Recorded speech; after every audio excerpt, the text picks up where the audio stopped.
warahmatullahi ta'ala wabarakatuh. Bismillah walhamdulillah wassalatu wassalamu ala rasulillah Sayyidina Muhammad bin Abdullah wa ala alihi wa sahbihi wa man walah. Wa la hawla wa la quwwata illa billahil aliyyil azim. Rabbi shrah li sadri wa yassir li amri wahlul 'uqdatam min lisani yafqahu qawli. Subhanallah walhamdulillah wa la ilaha illallah wallahu akbar. Wa la hawla wa la quwwata illa billahil aliyyil azim. Amma ba'du. Alhamdulillah, segala puji kita haturkan kehadirat Allah Subhanahu wa ta'ala yang hingga malam ini masih memberikan kita taufik, inayah serta hidayahnya sehingga kita dapat berkumpul di tempat yang mulia bersama orang yang mulia untuk mengingat dan menyebut nama orang yang paling mulia, yaitu baginda Nabi Muhammad sallallahu alaihi wasallam. Bahkan berkumpul juga pada malam hari ini begitu banyak daripada dzurriyyah baginda Nabi Muhammad sallallahu alaihi wasallam, para asatidzah, alim ulama, tokoh masyarakat yang telah hadir pada malam hari ini. Mudah-mudahan dengan hadirnya beliau di antara kita menjadikan sebab turunnya rahmatnya Allah Subhanahu wa ta'ala. Dan juga sebagaimana sabda Nabi Muhammad sallallahu alaihi wasallam, man zara aliman faka'annama zarani wa man safaha aliman faka'annama safahani wa man jalasa aliman faka'annama jalasani wa man jalasani fid dunya kuntu lahu jalisan yaumal qiyamah. Kata Nabi Muhammad, siapapun di antara kalian yang ziarah kepada orang alim, maka seakan-akan dia ziarah kepadaku, Rasulullah. Barang siapa di antara kalian bersalaman kepada orang alim, kata Nabi Muhammad, seakan-akan kalian itu bersalaman kepadaku. Wa man jalasa aliman, dan barang siapa duduk bersama orang-orang alim, kata Rasulullah, faka'annama jalasin, maka seakan-akan ketahuilah sebenarnya kalian sedang duduk bersamaku. Kemudian kata Nabi Muhammad, dan siapapun di antara kalian yang duduk bersama saya di dunia, maka kelak nanti di surga akulah yang akan menjadi teman duduknya. Allahumma salli ala Sayyidina Muhammad. Begitu juga yang kami muliakan, di antara mereka yang mulia Al-Habib Abu Bakar Sakran Al-Idrus, Al-Habib Mas'ud Ba'bud, Al-Habib Mahmud Bahashim, Al-Habib Umar Segaf, Al-Habib Hussein Al-Idrus, dan seluruh habaib yang telah datang pada malam hari ini. Alhamdulillah, sebelum tepatnya siang tadi saya tanya sama koordinator panitia ini, ya, Bang Ivan, yang tadi suaranya pengumuman sebelum saya ceramah itu. Saya tanya tema malam hari ini itu apa, ya, biar tepat sasaran, ya. Apa yang mau kita sasar ini? Temanya apa, Bang Ivan? Katanya Bang Ivan, sama kayak 2 hari yang lalu, Beb. Ini bab keduanya katanya, yaitu cintanya Nabi Muhammad bagi kita umat Rasulullah sallallahu alaihi wasallam. Padahal tema ini sesuatu yang jelas, gak perlu kita pertanyakan, gak perlu kita bahas, sudah terbukti semuanya bahwasanya Nabi Muhammad adalah makhluk Nabi yang paling cinta kepada kita sebagai umat Rasulullah sallallahu alaihi wasallam. Bahkan 2 hari yang lalu sudah saya sampaikan, capek kita buka kitab mencari bab yang membahas khusus tentang kecintaan Nabi Muhammad itu gak pernah ketemu. Kalau cintanya sahabat sama Nabi kita udah bosan membacanya. Cintanya para aulia, wassalihin, wala'immah rasyidin kepada Nabi Muhammad banyak sekali. Tapi bab khusus yang menceritakan kecintaan Nabi Muhammad kepada umatnya itu tidak ada. Karena dari awal kitab sampai akhir semuanya terdapat kecintaan bagi Nabi Muhammad, bagi umatnya Rasulullah sallallahu alaihi wasallam. Ya. Nabi Muhammad ini nabi yang paling agung. Nabi Muhammad pernah ditawarin oleh seorang malaikat, ya, ketika Nabi Muhammad berada di dalam Ka'bah. "Idz atani malakun wa qala ya Muhammad rabbuka yukri'uka salam." Ketika Nabi Muhammad berada di dalam Ka'bah, datang malaikat dan menawarkan, mengatakan kepada Nabi Muhammad, wahai Muhammad, Allah Subhanahu wa taala memberikan kepadamu salam. Kemudian malaikat ini mengatakan, in syi'ta takun nabiyan malikan wa in syi'ta takun nabiyan abdan. Wahai Muhammad, kalau engkau mau, Allah akan jadikan engkau nabi sekaligus raja. Dan kalau engkau tidak mau, maka Allah berikan pilihan kedua, yaitu nabi sekaligus hamba biasa. Maka ketika itu malaikat Jibril memberi isyarat kepada Nabi Muhammad dan berkata, tawadhu ya Muhammad, do' ya Muhammad. Kata malaikat Jibril, merendahlah engkau ya Muhammad, merendahlah engkau. Kemudian Nabi Muhammad menjawab, idzan nabiyyan abdan, kalau begitu saya memilih menjadi nabi sekaligus hamba sahaya bagi Allah Subhanahu wa taala. Nabi ingin merasakan apa yang dirasakan sahabat Nabi Muhammad daripada hidup yang susah. Termasuk di antara mereka adalah sekelompok yang dinamakan Ahlus Sufah. Ahlus Sufah ini sahabat-sahabat Nabi yang mereka semua itu tidak mampu.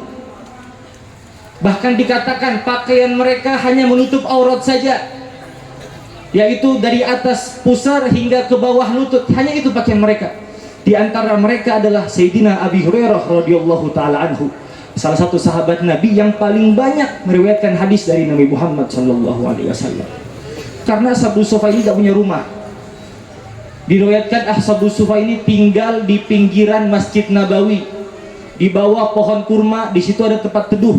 Disitulah Ahlus Sufah tinggal, belasan orang di antara sahabat Nabi Muhammad sallallahu alaihi wasallam. Sehingga setiap hari, karena rumah Nabi Muhammad di samping masjid, setiap hari mereka bertemu Nabi Muhammad sallallahu alaihi wasallam. Setiap hari mereka meriwayatkan hadis dan ilmu dan adab akhlak min Rasulullah sallallahu alaihi wasallam. Nabi ingin merasakan apa yang dirasakan sahabatnya. Suatu saat Nabi Muhammad sallallahu alaihi wasallam mengajak sahabatnya Imran bin Husain atau Imran bin Husain untuk menjenguk putri Nabi Muhammad, Sayyidah Fatimah, yang sedang sakit.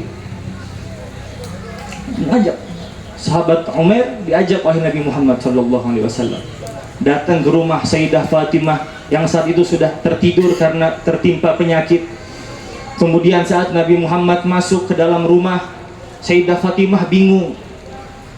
Ya Rasulullah, dikatakan ketika itu Sayyidah Fatimah hanya mempunyai abaah, cuman punya selimut satu aja, gak lebih.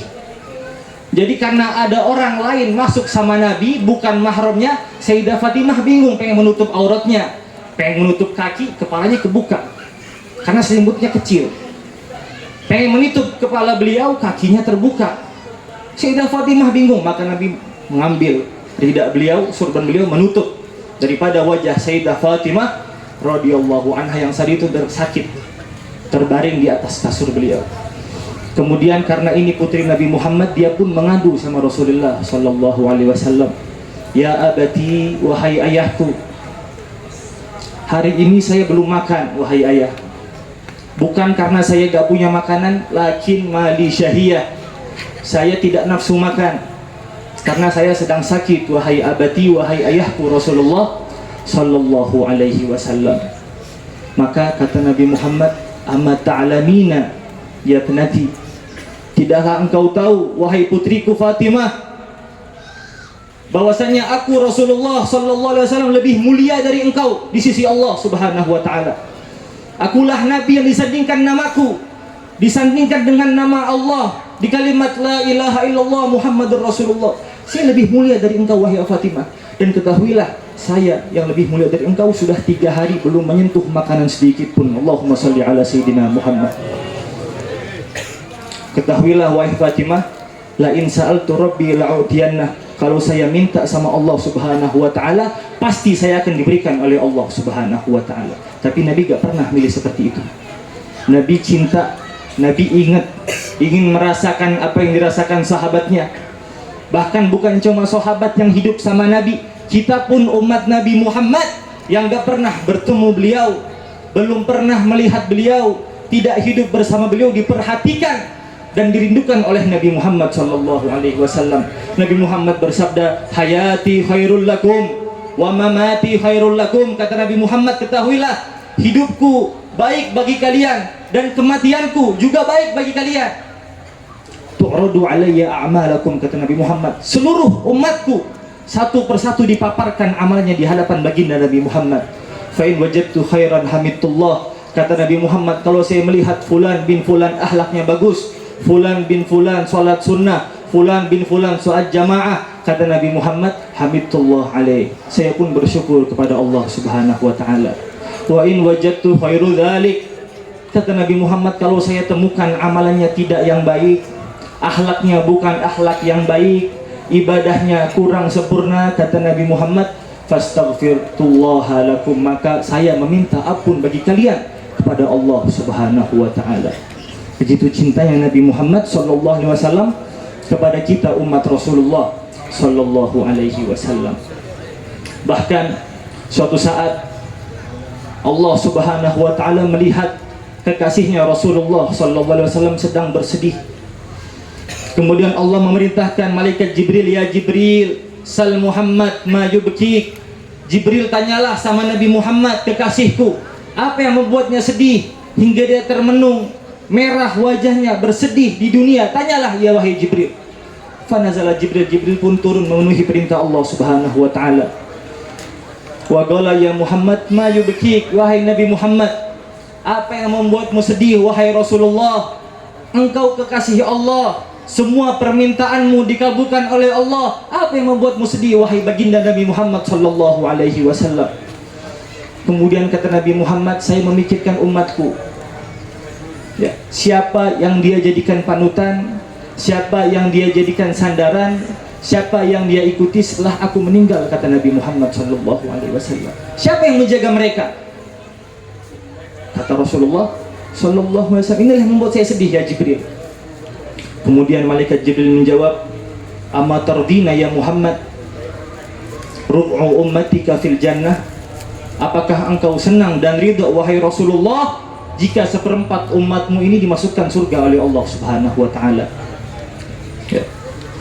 Kemudian Nabi Muhammad berdiri karena mendengar pesan dari Allah Subhanahu wa taala, berdiri dan mengatakan kepada sahabatnya yang saat itu datang, amma tuhibbun an takuna rubu'akum min ahlil jannah, apakah kalian sahabatku semua ingin menjadi seperempat dari penduduk ahlu surga? Fakabbar sahabat pun yang saat itu mendengar bertakbir mengucapkan kalimat Allahu Akbar, Allahu Akbar, Allahu Akbar, karena tidak kuat mendengar pesan permintaan Nabi Muhammad kepada Allah Subhanahu wa taala. Nabi pun menambahkan, amma tardin an takunu rubu'akum wa thuluthukum fil jannah, apakah kalian senang dan ridha jika saya meminta sama Allah sepertiga dari umatku masuk surganya Allah? Sahabat kembali bertakbir, Allahu Akbar ya Rasulullah, Allahu Akbar, alangkah besarnya permintaanmu ini ya Rasulullah. Kemudian kata Nabi Muhammad, amat tardina antakuna thuluthu ahlul jannah min ummati, apakah kalian senang wahai sahabatku, apakah kalian ingin wahai sahabatku jika sepertiga ahlul jannah itu adalah umat Rasulullah sallallahu alaihi wasallam? Sahabat kembali bertakbir karena bahagia sekaligus terharu atas permintaan Nabi Muhammad sallallahu alaihi wasallam. Kemudian Nabi Muhammad mengatakan kepada Jibril, ya Jibril, ahlul jannah mi'ah wa ishruna safwan wa ummati thamanuna minhum.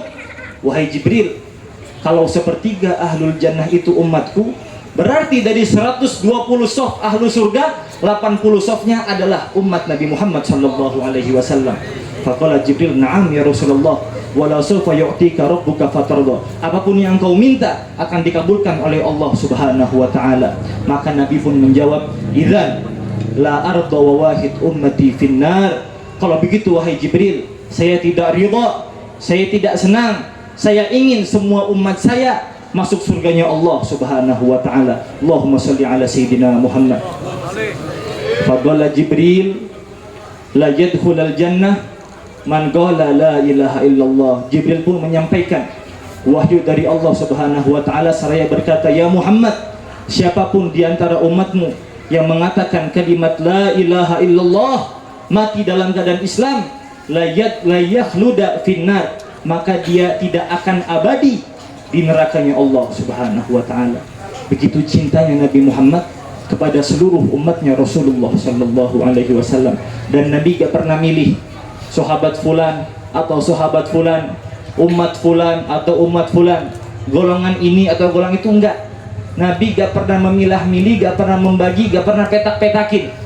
Tapi semua umat Nabi Muhammad dimintakan tempat yang terbaik di hadapan Allah Subhanahu wa Ta'ala. Begitu cintanya Nabi Muhammad Sallallahu Alaihi Wasallam. Bahkan di riwayat lain kata Nabi Muhammad, ummati yadkhulunal jannah illa man aba. Umatku semuanya masuk surga kecuali yang tidak mau. Apa maksud tidak mau ini? Tidak mau sholat, jangan harap. Tidak mau puasa, ya jangan diharap. Itu kuncinya surga. Kita melaksanakan sholat, kita melaksanakan puasa, yang hartanya wajib zakat dilaksanakan zakatnya, yang punya rizik lebih berangkat haji melaksanakan hajinya, itulah kunci surga.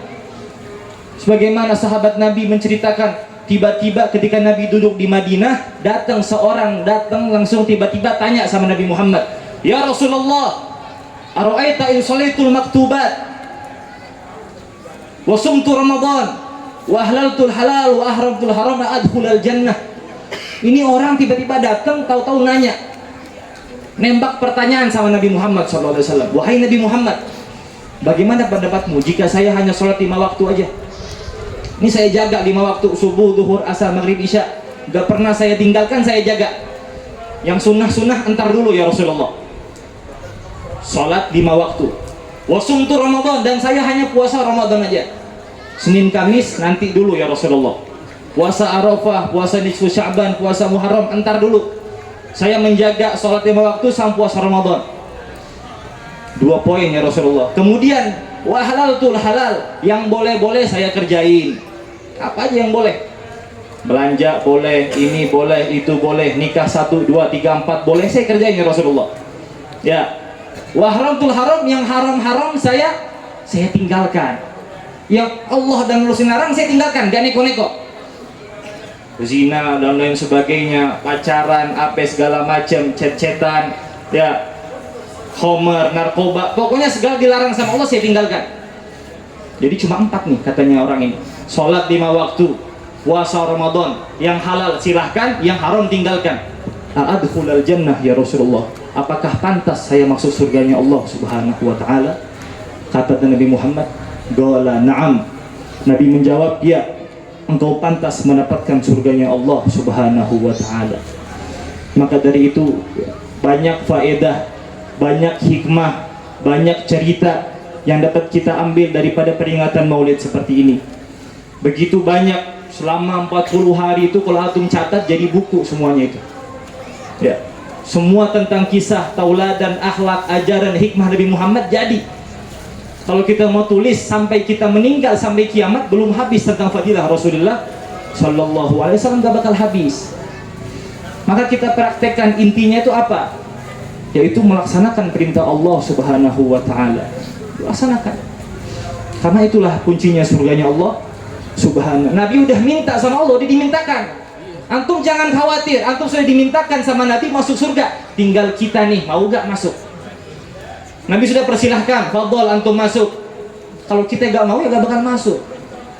Ya, antum baca undangan, hadirlah Maulid Arba'in, di mana-mana tuh undangan antum baca. Kalau antum gak datang ya gak bakal datang antum. Nabi pun seperti itu, udah silahkan masuk wahai umatku, silahkan masuk. Bagaimana caranya masuk? Kita laksanakan sholat 5 waktu, laksanakan. Jangan sholat sunnahnya semangat, ya sholat 5 waktunya ditinggalkan, jangan. Puasa sunnah semangat, puasa Ramadannya ditinggalkan, jangan. Sama kayak orang pakai peci gak pakai sarung. Dah, antum pakai peci gak pakai sarung, bagus atau enggak? Gak bagus. Lebih mending mana? Lebih mending antum pakai sarung gak pakai peci, masih bagus. Jangan antum sholat sunnah dikerjakan, akhlaknya bagus, masya Allah, semangat hadir maulid, tapi sholat kagak. Puasa Ramadan enggak, jangan menjadi umat yang seperti itu. Kita berusaha semuanya untuk mentahqiq, mewujudkan cita-cita Nabi Muhammad, yaitu semua umat Nabi Muhammad masuk surganya Allah Subhanahu wa Ta'ala. Mudah-mudahan yang hadir di sini atau yang belum sempat hadir karena udzur atau menyaksikan di layar handphone, semua umat Nabi Muhammad dimasukkan surganya Allah Subhanahu wa Ta'ala. Yang hadir di sini mudahan Allah kabulkan hajat-hajatnya. Allah berikan sehat wal afiat, zahiran wa batinan. Allah jadikan anak-anak kita anak yang soleh, soleha. Suami kita suami yang soleh, istri-istri antum istri yang soleha. Jadikan kita sebagai umat Nabi Muhammad yang melaksanakan semua perintah Allah Subhanahu wa taala dengan taufik dan hidayah. Amin amin ya rabbal alamin. Mungkin sekian yang dapat saya sampaikan. Kurang lebihnya mohon maaf. Wabillahi taufiq hidayah. Wassalamualaikum warahmatullahi taala wabarakatuh.